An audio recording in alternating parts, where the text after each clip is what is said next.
The term sentence in law refers to punishment that was actually ordered or could be ordered by a trial court in a criminal procedure. A sentence forms the final explicit act of a judge-ruled process as well as the symbolic principle act connected to their function. The sentence can generally involve a decree of imprisonment, a fine, and/or punishments against a defendant convicted of a crime. Those imprisoned for multiple crimes usually serve a concurrent sentence in which the period of imprisonment equals the length of the longest sentence where the sentences are all served together at the same time, while others serve a consecutive sentence in which the period of imprisonment equals the sum of all the sentences served sequentially, or one after the other.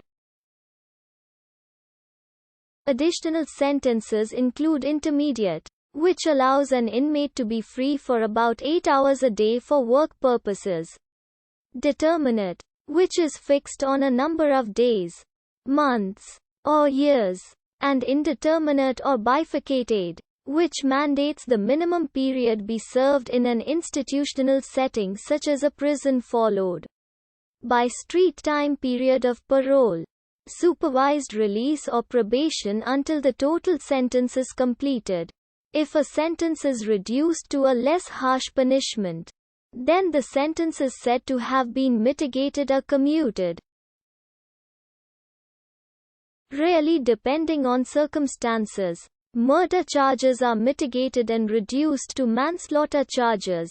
However, in certain legal systems, a defendant may be punished beyond the terms of the sentence. Social stigma, loss of governmental benefits, or collectively, the collateral consequences of criminal charges. Statutes generally specify the highest penalties that may be imposed for certain offenses, and sentencing guidelines often mandate the minimum and maximum imprisonment terms to imposed upon an offender, which is then left to the discretion of the trial court. However, in some jurisdictions, prosecutors have great influence over the punishments actually handed down, by virtue of their discretion to decide what offenses to charge the offender with and what facts they will seek to prove or to ask the defendant to stipulate to in a plea agreement. It has been argued that legislators have an incentive to enact tougher sentences than even they would like to see applied to the typical defendant, since they recognize that the blame for an inadequate sentencing range to handle a particularly egregious crime would fall upon legislators, but the blame for excessive punishments would fall upon prosecutors.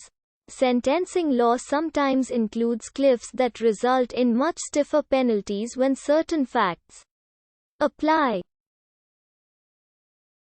For instance, an armed career criminal or habitual offender law may subject a defendant to a significant increase in his sentence if he commits a third offense of a certain kind. This makes it difficult for fine gradations in punishments to be achieved.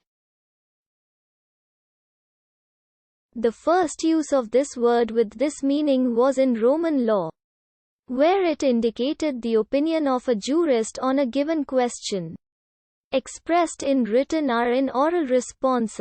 It was also the opinion of senators that was translated into the Senatus Consultus. It finally was also the decision of the judging organ both in civil and in penal trials, as well as the decision of the arbiters in arbitration. In modern Latin systems, the sentence is mainly the final act of any procedure in which a judge, or more generally an organ, is called to express his evaluation. Therefore, it can be issued practically in any field of law requiring a function of evaluation of something by an organ. Sentences are variously classified depending on the sentence meted out depends on the philosophical principle used by the court and what the legal system regards as the purpose of punishment. The most common purposes of sentencing are: the individual is deterred through fear of further punishment. The general public are warned of likely punishment. In England and Wales, Section 142 of the Criminal Justice Act 2003 has specified that in cases involving those over 18, courts should have regard to punishment of the offender's retribution, deterrence, reform and rehabilitation, protection of the public, and reparation to persons affected by their offences. Usually, the sentence comes after a process in which the deciding organ is put in condition to evaluate whether the analyzed conduct complies or not with the legal systems, and eventually which aspects of the conduct might regard which laws, depending on respective systems. The phases that precede the sentence may vary relevantly, and the sentence can be resisted by both parties up to a given degree of appeal. The sentence issued by the appellate court of highest admitted degree immediately becomes the definitive sentence, as well as the sentence issued in minor degrees that is not resisted by the condemned or by the accusator or is not resisted within a given time. The sentence usually has to be rendered of public domain publicatio, and in most systems, it has to be ACOM.